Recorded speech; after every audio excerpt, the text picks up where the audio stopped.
अंतरिक्ष में बीतेगी छुट्टियां।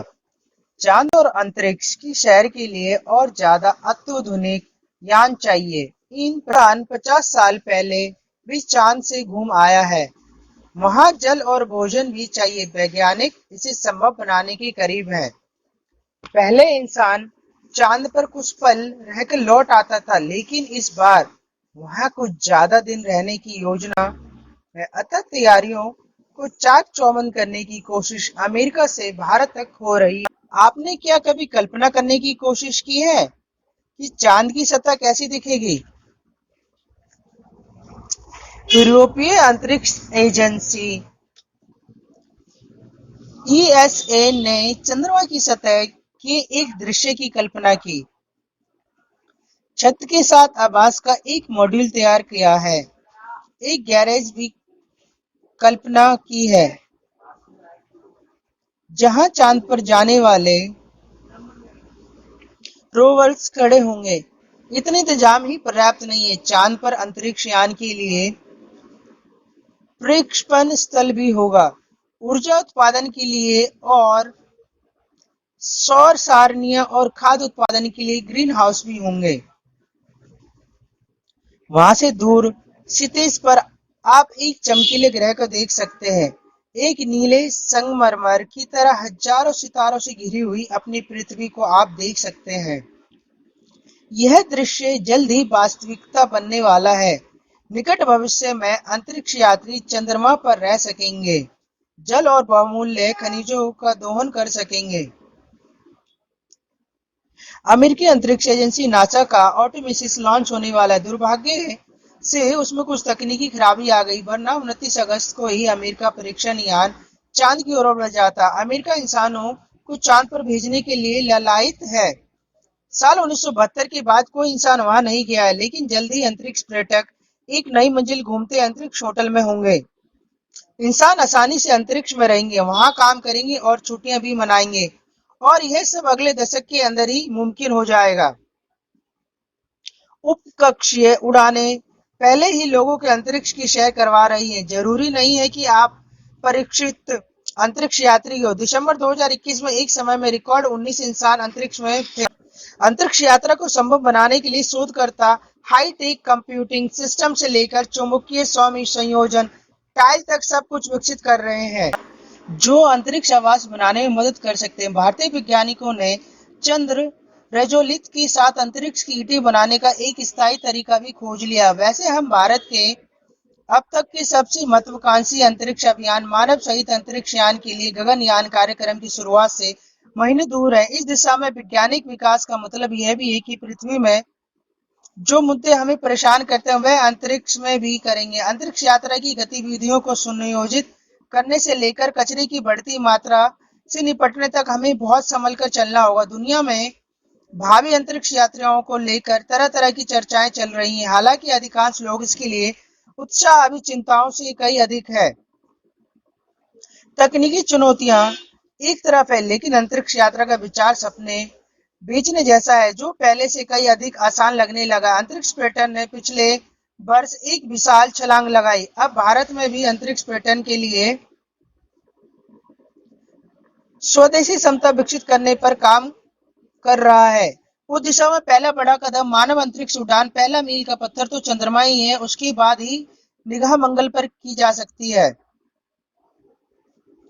अपनी 2020 की किताब में once upon a time I lived on Mars में पत्रकार और पूर्व लेजर भौतिक वैज्ञानिक केट ग्रीन लिखती हैं, अब शायद पहले से कई अधिक चर्चा अंतरिक्ष अनुसंधान के बारे में हो रही है। जटिलताओं पर बात हो रही है और नए विचार भी सामने आ रहे हैं। पृथ्वी गर्म हो रही है और आबादी भी बढ़ती जा रही है।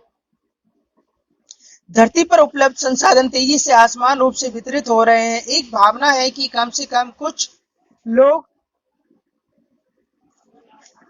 के पास एक प्लान भी होना चाहिए। इसका मतलब है कि जरूरत पड़ने पर कुछ लोग चांद या अंतरिक्ष में रहने चले जाएं। अतः अंतरिक्ष में सुविधाओं का विकास जरूरी है। इस दिशा में मिलकर प्रयास की भी चर्चा होती है। भारत के पहले स्वयंत्र अंतरिक्ष थिंक टैंक स्पेसपोर्ट साराभाई की महानिदेशक सुष्मिता मोती का कहना है कि अगर इंसानों को अंतरिक्ष में अपनी बस्तियों का एक वास्तविकता बनाना है तो हमें जैव जीवन प्रणालियों, टेराफॉर्मिंग, अपशिष्ट प्रसंस्करण ऑफ प्लेनेट परिष्कृत चिकित्सा, 3D प्रिंटिंग, स्पेस सूट और अंतरिक्ष संरचनाओं के लिए उन्नत सामग्री और परिवहन के उन्नत तरीकों की जरूरत पड़ेगी। 2030 तक चंद्रमा पर मानव को उतरते देखेंगे और 2050 तक मंगल पर।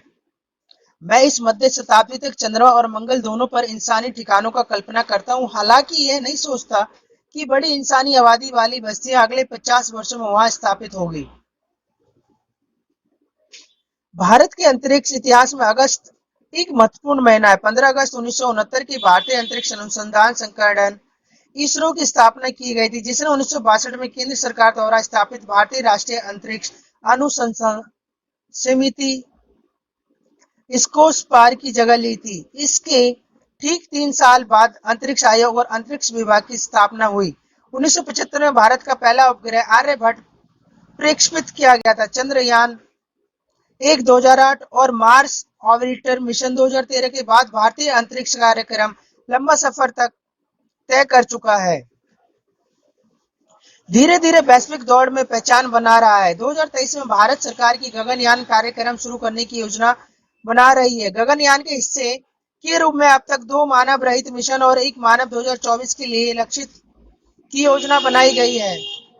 इसरो का कहना है कि अलग अलग कदम अंतरिक्ष में निरंतर मानव की मौजूदगी की क्षमता हासिल करने पर केंद्रित होगा। इस साल की शुरुआत में हमारी अंतरिक्ष एजेंसी ने गगनयान कार्यक्रम के लिए रॉकेट बूस्टर का एक परीक्षण भी सफलतापूर्वक किया है। पहला ऑर्बिट तकनीक का परीक्षण इस वर्ष के अंत में किया जाएगा, जिसे एक बड़ा मील का पत्थर माना जा रहा है। इस परीक्षण में सफलता इसलिए जरूरी है क्योंकि विफलता की स्थिति में अंतरिक्ष यात्री यान से सुरक्षित निकल सकेंगे।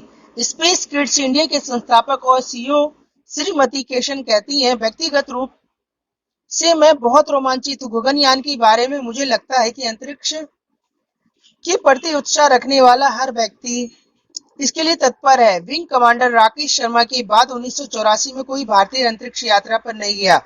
राकेश शर्मा ने रूसी धरती से उड़ान भरी। भारत अंतरिक्ष अनुसंधान में बहुत कुछ कर रहा है। हमारे पास अंतरिक्ष की उड़ान भरने के लिए स्वयं के अंतरिक्ष यात्री होनी चाहिए। केशन कहते हैं कि अंतरिक्ष ही भविष्य है। वर्जिन, ग्लेकिट और ब्लू ओरिजिन जैसी कंपनियों की हालिया सफलता के साथ अंतरिक्ष फोटोग्राफी और अंतरिक्ष पर्यटन के बारे में भी खूब चर्चा हो रही है। अगर भारत किसी भारतीय को अंतरिक्ष में भेज सका तो इससे लोगों को मानसिकता बदल जाएगी। 2008 में मानव अंतरिक्ष यान और अंतरिक्ष अनुसंधान के मूल्य एक वार्ता के दौरान प्रसिद्ध वैज्ञानिक स्टीफन हॉकिंग ने कहा था कि यदि मानव जाति को और 10 लाख वर्षों तक कायम रखना है तो हमें साहस पूर्वक वहां जाना होगा जहां पहले कोई नहीं गया। पर हॉकिंग ने बाद में यह भी चेतावनी दी कि प्रदूषण और भीड़ भाड़ मानव अस्तित्व पर मंडराते सबसे बड़े खतरों को शुमार है। कक्षीय मलबे यानों के बचे हुए टुकड़े और छोड़े गए रॉकेट के अंशों ने पहले ही पृथ्वी की कक्षा में भीड़ लगा रखी है। अंतरिक्ष में कबाड़ के 27,000 से अधिक टुकड़े हैं जिन्हें जमीन आधारित रडार और अंतरिक्ष निगरानी प्रणाली द्वारा ट्रैक किया जाता है। अतीत में अंतरिक्ष मलबे ने अंतरराष्ट्रीय अंतरिक्ष स्टेशन और अंतरिक्ष यानों के लिए खतरा पैदा कर दिया था। कनाडा के ब्रिटिश कोलंबिया विश्वविद्यालय ने के एक हालिया अध्ययन ने यह भी चेतावनी दी है कि अंतरिक्ष प्रक्षेपण से कक्षा में दौड़े गई रॉकेट के हिस्सों में अगले दशक में किसी इंसान को गंभीर रूप से घायल करने या मार डालने की 6 से 10% आशंका है। एक बार जब हम मानव जनित मलबे के इस क्षेत्र को साफ कर लेते हैं तो चंद्रमा पर इंसानी बस्तियों के लिए केवल ऑक्सीजन और जल की जरूरत रह जाएगी। नासा के अनुसार अंतरिक्ष यात्री चंद्रमा और अंततः मंगल की सतह पर स्थानीय संसाधनों को जुटाकर भी रह सकते हैं। भारतीय विज्ञान संस्थान के मैकेनिकल इंजीनियरिंग विभाग के एसोसिएट प्रोफेसर आलोक कुमार कहते हैं कि हम चांद से बहुत दूर नहीं है। ये साइड व्यू मिरर में दिखने जैसा है। जिसमें वस्तुएं जितनी दिखती हैं उससे कई अधिक निकट होती हैं। हालांकि अगली मंगल चुनौती से कुछ ज्यादा है। 2 साल पहले आईआईएससी में आलोक कुमार व अन्य शोधकर्ताओं की टीमें ने ईंट बनाने की एक संस्थाई प्रक्रिया के परिणाम प्रकाशित किए थे। इस तकनीक का उपयोग चांद पर आवास बनाने के लिए किया जा सकता है। ईंट बनाने के लिए चांद की मिट्टी और गवार बीन्स इत्यादि का इस्तेमाल किया जा सकता है। इस साल की शुरुआत में इस टीम ने इसरो के सहयोग से बैक्टीरिया और यूरिया का उपयोग कर मंगल ग्रह की मिट्टी से ईंट बनाने के लिए एक समान स्थायी विधि विकसित की है। पिछली विधि से केवल बेलनाकार ईंटों का निर्माण किया जा सकता था। अब स्लरी कास्टिंग विधि भी जटिल आकार की ईंटों का उत्पादन कर सकती है। इस अध्ययन के निष्कर्ष अप्रैल में पीएलओएस वन जर्नल में प्रकाशित हुए थे। अंतरिक्ष में चांद पर मौजूद धूल या मिट्टी को लेकर भी खूब प्रयोग हो रहे हैं। मई में नासा ने खुलासा किया था कि पहली बार फ्लोरिडा विश्वविद्यालय के वैज्ञानिक पोषक तत्व चांद की मिट्टी में पौधे उगाने में सक्षम हो गए हैं। चांद से मिट्टी के नमूने अपोलो अभियान 1968-1972 के दौरान अंतरिक्ष यात्रियों द्वारा एकत्र किए गए थे। इस शोध में इस्तेमाल किए जाने वाले पौधा अरेबिडोप्सिस थाईलिनिया जो यूरेशिया और अफ्रीका मूल के हैं, जो सरसों के साग और ब्रोकली जैसी सब्जियों के समान है। अपने छोटे आकार और विकास में आसानी के आकार के कारण यह दुनिया में सबसे अधिक अध्ययन किए गए हैं पौधों में से एक। चांद या अंतरिक्ष में ज्यादा रहने के लिए वहां साग सब्जी उगाने की जरूरत है। 2030 तक सपने होंगे साकार।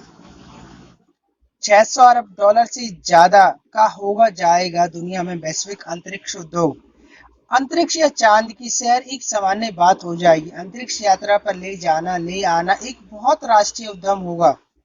कई देश या उद्यम इसके लिए मिलकर प्रयास और व्यवसाय करेंगे। मानव के जीनोम में अंतरिक्ष के अनुरूप बदलाव हो जाएगा। चांद पर जल के लिए सफलतापूर्वक खनन करने लगेंगे हम। अंतरिक्ष में खाद्य पदार्थ उगाना और खाना सामान्य हो जाएगा। अंतरिक्ष में कुछ चीजों का विनिर्माण भी संभव हो जाएगा। शून्य गुरुत्वाकर्षण में चिकित्सा के नए पहलू सामने आएंगे।